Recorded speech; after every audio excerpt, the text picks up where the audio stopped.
Good morning, July 26th, Sunday morning, 27th maybe, I don't know, Sunday morning.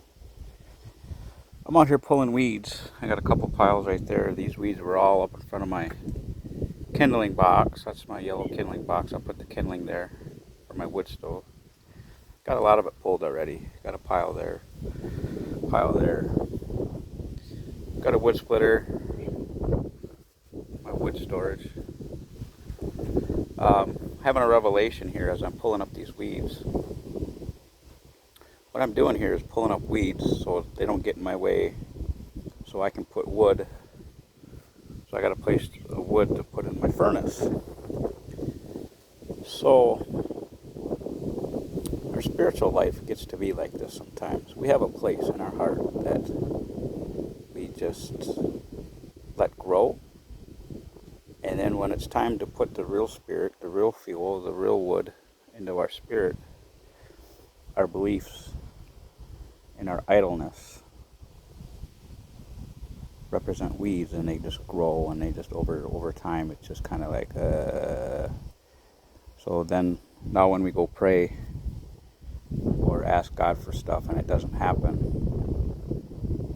well, it's because we don't have our spirit and our soul and our prayer life weeded out. We don't have a place to prepare for our wood, for our furnace, to feed our spirit. So I just got done listening to a Dan Mahler thing, and that's what he was saying, kind of, sort of, but I kind of put a different spin on it. And he was talking about how the beliefs, our religion beliefs, get in the way. We make up excuses why God don't heal, why God won't do this. It's because our beliefs, it's what we've been taught, things like that, our church. But if nobody goes straight to the source of the Bible and kind of dissects it that way, we just kind of like, oh, okay. Well, you go to church long enough and sit on that certain pew long enough and sing the songs long enough, weeds are going to grow in your spiritual body. Weeds are going to grow through the spirit and corrupt you, and then you wonder why God doesn't work. Well, because you're not going to the Bible, you're not weeding your garden, you're not weeding your wood storage area to make place for the wood. Probably twice a summer I got to come out here and pull all these weeds out. There's a couple big ones, there's a big one. And then kind of keep the grass down so when I do get my fresh new firewood in here, I got a place to put it. And then in the winter time, yeah, it's dead, but it's all entangled and everything. And that's another thing too. Yeah, we can leave our beliefs go and our training go or whatever.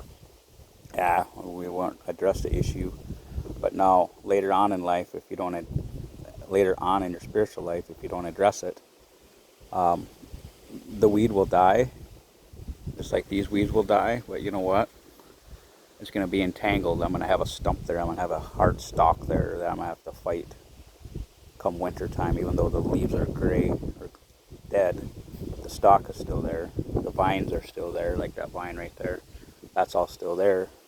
And I still have to pull it out. I still have to get it out of my way. But right now is the better way to do it because it's green. I can pull it, cut it, whatever. But when it's dry and dirt, it's harder to pull. So either way, do it now or do it later. We got to weed our beliefs. Go to God now before it's too late. It's going to be rough. It's going to be rougher. So prepare, maintain. Our prayer life is the thing.